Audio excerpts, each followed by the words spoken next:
Bom, temos mais notícias, certo? E uma mudança na programação. Um vídeo sobre o contrato do Geno Smith, que ia pro ar amanhã de manhã, ele vira exclusivo dos membros, só dos membros Curti Plus, já está no ar. Para compensar, um vídeo a mais, porque saiu o contrato do Daniel Jones. Eu não estava imaginando que esse contrato fosse sair, tá? Tava com uma cara de que fosse rolar a franchise tag. E na prática, meio que virou uma franchise tag. O título do vídeo é: o contrato de Daniel Jones não é tão horrível como parece. Por quê? Quando saiu, e acho que esse é um vídeo muito legal, estou muito empolgado para fazer esse vídeo, porque ele mostra como funcionam os contratos na NFL. Engraçado que a aula que eu mais dormi na faculdade foi Direito Civil e Contratos. Mas, de qualquer forma, aqui estamos.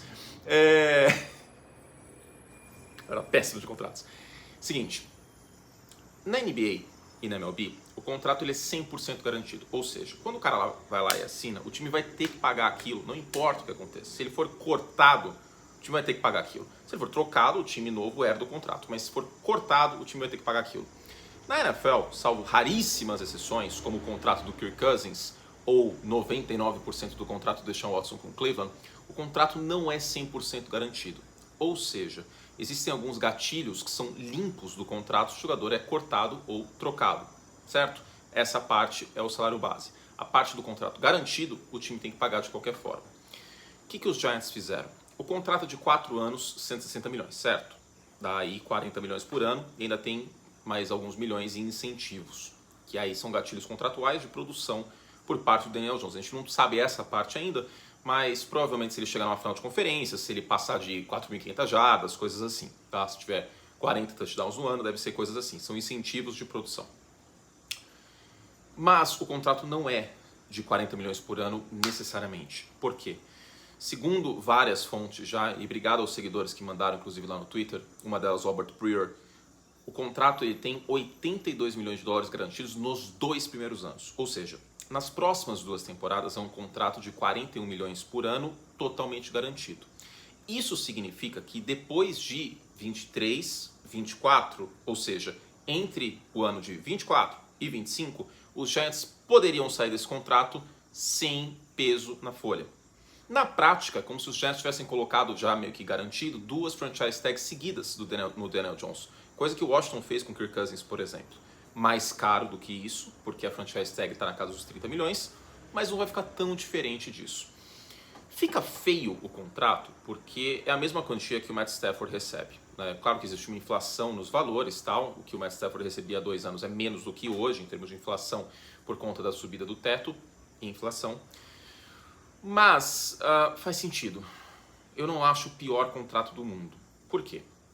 Os Giants ainda podem reforçar o corpo de recebedores, é um time que tem bastante dinheiro na folha. Garantiram o Saquon Barkley colocando a tag nele, a tag de running back é baixa, de 10 milhões. Então seria algo meio que parecido com o que eu pensaria se eu fosse o Sean, se eu fosse o general manager dos Giants. Só tem um porém esse contrato. Vou agora contar uma anedota. Eu tinha um carro que infelizmente deu perda total na viagem que eu fiz para a praia, que eu fiquei ilhado no litoral norte, tal, subiu água para cima do teto. Tinha seguro, tal, tudo certo.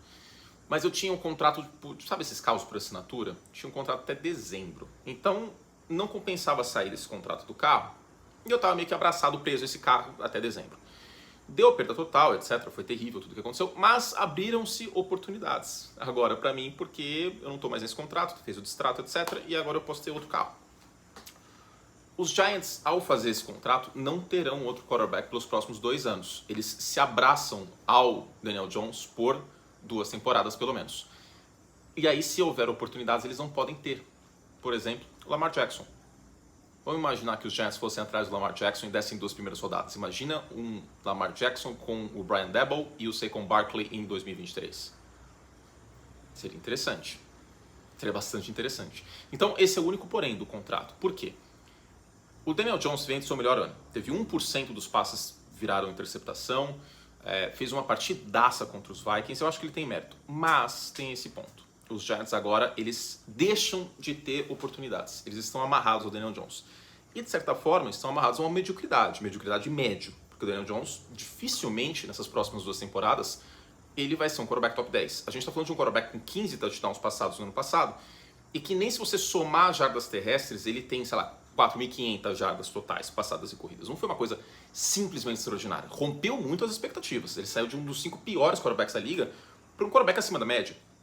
Mas tem esse porém. E é isso que a gente tem que ficar de olho, tá bom? Mas o contrato não é tão terrível como parece. Na prática, são 2 franchise tags. Vamos ver o que acontece, tá bom? Beijo carinhoso. O vídeo para os membros já está no ar sobre o Seattle Seahawks com o Geno Smith. Um contrato que ficou ainda melhor, na minha concepção. Tá bom? Beijo e até a próxima. Tchau.